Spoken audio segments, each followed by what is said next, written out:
Hello friends, welcome back. स्वागत है आपका इंटरनेशनल रिलेशंस, फॉरेन अफेयर्स और हाल ही में, और मैं कहूंगा हाल ही में क्यों, पिछले 7 साल से लगातार न्यूज में बने हुए येमेन वॉर की, येमेन कॉन्फ्लिक्ट की आज हम समझेंगे कि क्या वो बैकड्रॉप रहा, क्या वो बैकग्राउंड रहा, क्या वो हिस्टोरिकल स्टोरी रही, कहानी रही, कौन कौन से इंपॉर्टेंट प्लेयर्स रहे फ्रंट में या पीछे से, कौन कौन को बैक करता रहा है और आज वहां की क्या स्टेटस है। आज हम बात करेंगे हouthis कौन है, येमेन में वार क्या है और हाल ही में इंडियंस की जो लाइफ गई है वो किस कॉन्टेक्स्ट में देखी जा सकती है।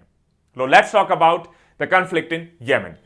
Why is it in news, news में क्यों बना रहा। हाल ही में 2 इंडियंस और 1 पाकिस्तानी की जान चली गई एक मेजर ड्रोन अटैक में, और इस मेजर ड्रोन अटैक को अंजाम दिया येमेन के हouthi रिबेल्स द्वारा। इन हouthi रिबेल्स ऑफ येमेन को किसका सपोर्ट है? इरानियन गवर्नमेंट का। यह जो अटैक हुआ, यह अटैक हुआ 3 जो ऑयल टैंकर्स हैं या ऑयल फैसिलिटीज हैं Abu Dhabi, United states of Emirates, वहां पर इस अटैक को क्लेम किया गया है, इसका जिम्मा लिया गया है Iran backed Houthi rebels of Yemen द्वारा। इंडियंस हालांकि इस अटैक का, इस ड्रोन अटैक का बिल्कुल भी टारगेट नहीं थे। इनफैक्ट जो ब्रिगेडियर जनरल याया सारी हैं, जो हouthi के मेजर मिलिट्री स्पोक्स पर्सन हैं, उन्होंने यह कहा कि जब तक यूएई या बाकी कंट्रीज येमन में अपने अग्रेसिव एस्केलेशन को, एक्टिविटीज को हouthis के अगेंस्ट नहीं रोकेंगे, तब तक जो houthi मिलिट्री है वो लगातार ऐसे कंट्रीज को टारगेट करती रहेगी। और इंडियंस हो, पाकिस्तानीज हो या बाकी जो कंट्री के लोग हैं, वो इसमें बेवजह ही कैजुअलिटी बनती चली जाएंगी। इससे पहले इस कहानी को और डिटेल में समझने की कोशिश करें, सबसे पहले ज्योग्राफिकली समझते हैं येमन कहां लाई करता है। येमन लाई करता है जो जंक्शन है रेड सी और गल्फ ऑफ एडन का, और इसकी जो कोस्ट लाइन है उसमें बहुत इंपॉर्टेंट पोर्ट है, स्ट्रेटेजिक स्ट्रेट है बब अल मंदब, जिसपे बहुत मेजर इंटरनेशनल ट्रेड ट्रैवल करता है। और जो कंट्री है वो पिछले 7 साल से लगातार सिविल वॉर से जूझ रही है, और ये सिविल वॉर है हouthis का सिविल वॉर है अगेंस्ट वहां की जो मेजोरिटी सुन्नी है उसके अगेंस्ट। houthis अभी जो वेस्टर्न पार्ट है कंट्री का, इंक्लूडिंग जो येमेन की कैपिटल है साना, उसको कंट्रोल करते हैं। अब समझने की कोशिश करते हैं houthis है कौन और ये सिविल वॉर स्टार्ट कैसे हुआ, और houthis के अगेंस्ट दूसरी पार्टी या इनके ऑपोजिंग पार्टी कौन एक्चुअली है।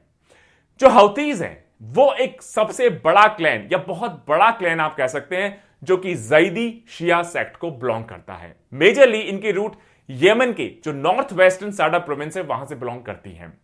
जैदी शिया सेक्ट येमन की पॉपुलेशन का रफली 35% कॉन्स्टिट्यूट करते हैं, और जैदीज थाउजेंड्स ऑफ ईयर्स से रूलर रहे हैं येमन के 1962 तक। और 1962 में जब major civil war basically breakout हुआ, उस वक्त हजारों साल के रूल के बाद जैदीज को वहां से ओवरथ्रो किया गया। यह सिविल वॉर 1970s तक चलता रहा, और 1970s में जैदीज की पोजीशन वीक हुई। 1980s में इन्होंने फिर से जो जैदी ट्रेडिशन है उसको रिवाइव करना शुरू किया, फिर से स्ट्रेंथन होना शुरू किया, रीग्रुप होना शुरू किया, और इन्होंने कहा कि हमारी जो अपोजिशन पार्टी है सलाफिस्ट, उनको हम अब पावर से हटा देंगे, उखाड़ फेंकेंगे, ओवरथ्रो कर देंगे। और ऐसा माना जाता है इनकी जो अपोजिंग पार्टी थी सलाफिस्ट, उनको फंडिंग उस वक्त की जा रही थी probably by the United states of America.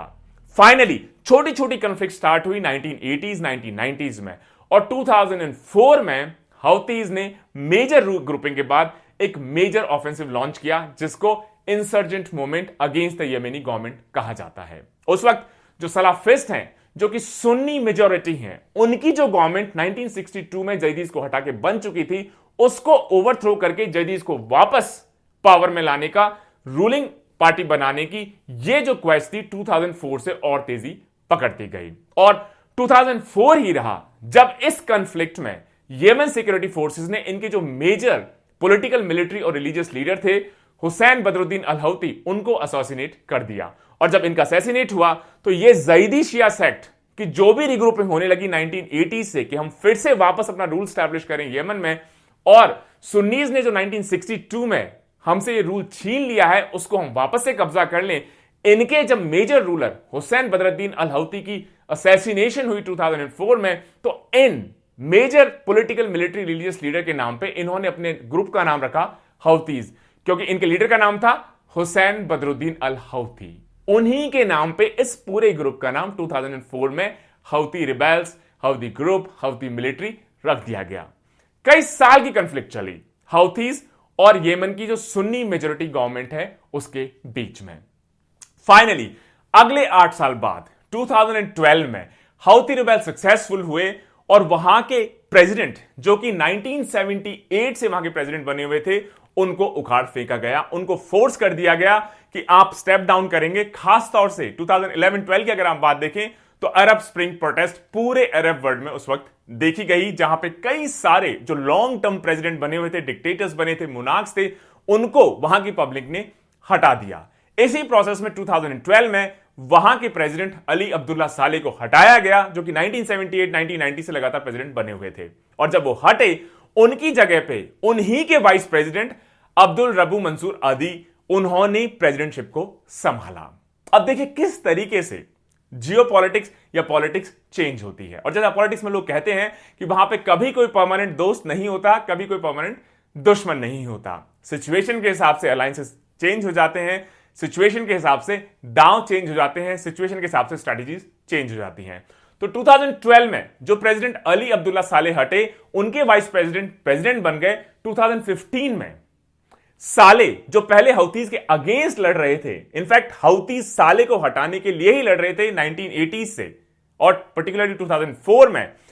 2015 में जब खुद प्रेसिडेंट नहीं रहे तो इन्होंने अपने आप को हौतीज के साथ मिला लिया कि जो मेरे वाइस प्रेसिडेंट मेरे हटने के बाद प्रेसिडेंट बने हैं, प्रेसिडेंट हाइदी, उनको दोनों मिलके हटाते हैं।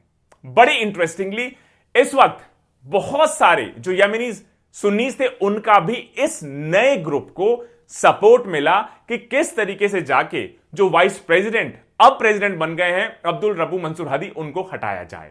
और इस पूरी प्रोसेस में साले और हौतीज की जो कंबाइंड फोर्स थी, इन्होंने जो कैपिटल है साना, उस पर कब्जा कर लिया।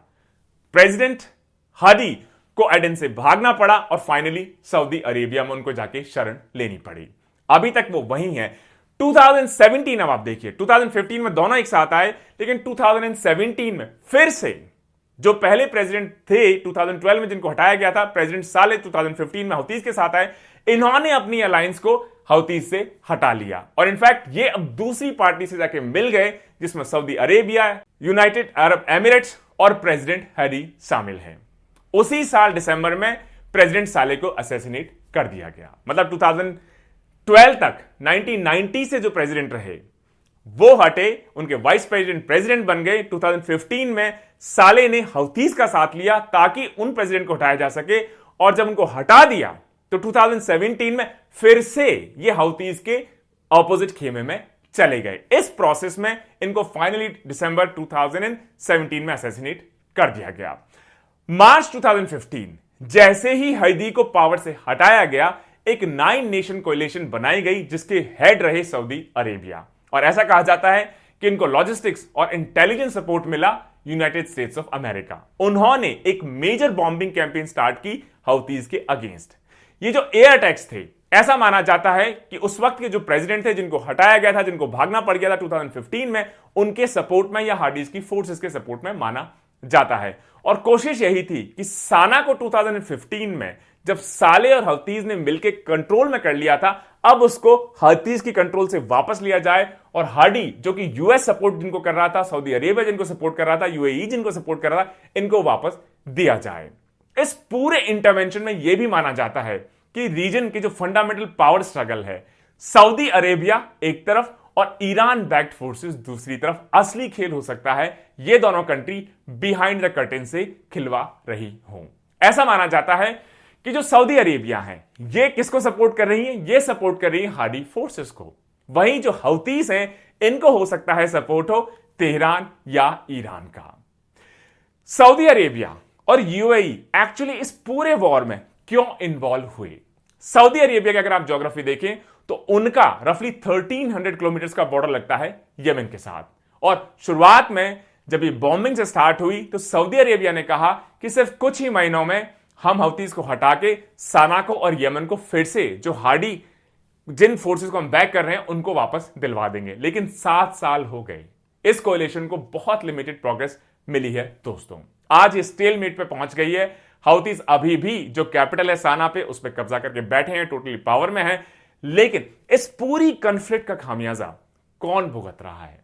वहां की आम जनता, कॉमन पीपल। एक मेजर ह्यूमैनिटेरियन कैटास्ट्रॉफ में कन्वर्ट हो चुका है यमन का ये 7 साल पुराना सिविल वॉर। 2015 जब पहली बार साना का कंट्रोल लिया गया हौतीज द्वारा, बैटल बार बार शिफ्ट होता रहा है। जो पार्टिसिपेंट्स हैं बार बार साइड चेंज करते रहे हैं। कभी वो हौतीज की तरफ आ गए जिसको ईरान का सपोर्ट है, कभी वो चेंज करके सऊदी अरेबिया बैक जो साइड है जिसमें United states of America plus UAE भी हो सकता है इन्वॉल्व हो, उनकी तरफ चले गए। फिर से चेंज हुए, पॉपुलर रेजिस्टेंस कमिटीज आई, ईरान बैक्ड बेसिकली कमिटीज आई, और कई सारे इस्लामिस्ट मिलिटेंट ग्रुप्स, अल कायदा, इस्लामिक स्टेट एक्सेट्रा, उनसे लिंकेजेस भी कई बार स्टैब्लिश किए गए हैं। किस तरीके से power, money, economic interest, geopolitics change होती है उसका क्लासिक एग्जांपल है। और जब ये प्रोसेस अनफोल्ड होती है, अल्टीमेटली रूलर्स तो रूलर्स, लेकिन असली जो कैटास्ट्रॉफ होता है वो वहां की आम जनता, सिविल पॉपुलेशन पे होता है। इस तरीके से पूरी लड़ाई अनरेबल हुई। अब आप सोच रहे होंगे कि फिर हौतीज ने यूएई को क्यों टारगेट किया? जो ब्रिगेडियर जनरल सारी हैं, उन्होंने कहा कि इस अटैक को इसलिए लॉन्च किया गया और ऐसे अटैक्स को हम और भी ज्यादा डीप यूएई में लॉन्च करेंगे। और उन्होंने वार्निंग दी ऐसे कंट्रीज को कि जो भी कंट्रीज इन हादी फोर्सेस को सपोर्ट करेंगे, चाहे वो यूएई हो, सऊदी अरेबिया हो या बाकी कोई कंट्रीज हो, उनको हम और भी कड़े से जवाब देना शुरू करेंगे। इनफैक्ट उन्होंने कहा कि ये जो ऑपरेशन हमने लॉन्च किया यूएई के ऊपर, वहां की पेट्रोलियम रिफाइनरीज के ऊपर, जिसमें 2 इंडियंस की जान गई, जिसको ऑपरेशन हरिकेन यमन कहा गया है, जिसमें दुबई, अबू धाबी एयरपोर्ट्स को भी टारगेट किया गया, मुसफ़ा ऑयल रिफाइनरी अबू धाबी उसको भी टारगेट किया गया। ऐसे बैलिस्टिक मिसाइल्स के टारगेट या ड्रोन अटैक्स और ज्यादा फ्यूचर में फ्रीक्वेंट होते जाएंगे। जब यह सिचुएशन धीरे धीरे खराब होती चली गई तो यूएई को समझ में आ गया कि शुरुआत में सऊदी अरेबिया लेड कोलिशन को लगा था कि सिर्फ कुछ महीने में यमन को हम जीत लेंगे, हौतीज को डिफीट कर देंगे। ऐसा होता हुआ दिखाई नहीं देता है। इनफैक्ट बदले में जो ईरान बैक्ड हौती रिबेल्स हैं वो अब यूएई पे अटैक करना शुरू कर चुके हैं। और इस वजह से 2019 से यूएई ने जो अपना इन्वॉल्वमेंट है डायरेक्ट अटैक करने का हौतीज को, उसको काफी कम कर लिया है। लेकिन पिछले कुछ महीने में कुछ ऐसे यूएई बैक्ड ग्रुप्स हैं जिन्होंने हौतीज के अगेंस्ट फिर से मेजर ऑफेंसिव लॉन्च कर दिया है। और इससे परेशान होकर उसके रिटेलिएशन में, उसके बदले में हौतीज ने यूएई के ऊपर ड्रोन और बैलिस्टिक मिसाइल्स अटैक करना शुरू कर दिया है। हौतीज ने इस अटैक का पूरा क्रेडिट लेने की कोशिश की है और ऐसा कहा है कि 2018 के बाद यह सबसे बड़ा मेजर अटैक देखा जा सकता है। जो एमिरेट अथॉरिटीज हैं उन्होंने इस बात को मना किया है और उन्होंने यह भी कहा है कि ये जो टारगेटिंग है सिविलियन एरियाज की, यह एक तरीके से हौती मिलिशिया की एक्टिविटी है। यूएई और सऊदी अरेबिया तो आपस में हौतीज के खिलाफ खेल ही रहे हैं, लेकिन हो सकता है असली खेल में और भी इंटरनेशनल प्लेयर्स शामिल हों। दोस्तों, दोनों साइड्स कई टेंस बैटल्स में इन्वॉल्व हो चुके हैं। मारे प्रोविंस कैप्चर हो चुका है। इसके अलावा ऑयल एंड गैस इंफ्रास्ट्रक्चर भी मेजर कैजुअलिटी रही है इस पूरे सिविल वॉर की। तो दोस्तों, यह रहा Yemen war. Thousands of years का जो डोमिनेंस रहा ज़ैदी सेक्ट का, हौतीज जिसको बिलोंग करते हैं, जब 1962 में उनको हटा दिया गया पावर से और सलाफिस्ट उनकी जगह पावर में आ गए, उनको वापस से हटाने के लिए, अपना कब्जा वापस स्टैब्लिश करने के लिए 1980 से रीग्रुप होना शुरू किया। इंटरनेशनल प्लेयर्स की बैकिंग मिलती गई, जिसमें चाहे यूनाइटेड स्टेट्स ऑफ अमेरिका हो, यूनाइटेड अरब एमिरेट्स हो, सऊदी अरेबिया हो, ईरान हो, और अपने अपने प्लेयर्स को चेस के मोहरों की तरह कैसे खिलाते चले गए। उसके बाद 2012 में 1990s और 1990s के 1978 से, मतलब येमन जब यूनिफाई नहीं हुआ था उससे पहले के जो प्रेसिडेंट रहे साले, जब उनको ओवरथ्रो किया गया, उनके वाइस प्रेसिडेंट बने 2015 में वही प्रेसिडेंट जो कि पहले हौतीज के अगेंस्ट लड़ रहे थे, अब हौतीज के साथ आ गए ताकि उस वक्त के प्रेसिडेंट को हटाया जा सके। 2017 में उन प्रेसिडेंट को हटा दिया गया। फाइनली 2017 में ये फिर से हौतीज के अगेंस्ट हो गए और इसको देखते हुए ऐसा लगता है 2017 दिसंबर में प्रेसिडेंट साले को असैसिनेट करवा दिया गया। कोशिश यही थी कि कुछ महीने में ही वॉर खत्म हो जाएगा, क्योंकि सऊदी अरेबिया लेड इस 9 कंट्री कोलिशन को लगा था कि हमारी ब्रूट रॉ मिलिट्री पावर ऐसी है कि बहुत जल्दी हम यमन को जीत लेंगे, हौतीज को पछाड़ देंगे, सना कैपिटल को वापस अपने में ले लेंगे और सलाफिस्ट या सुनीज को वापस से गद्दी पे बिठा देंगे। लेकिन ऐसा हो नहीं पाया।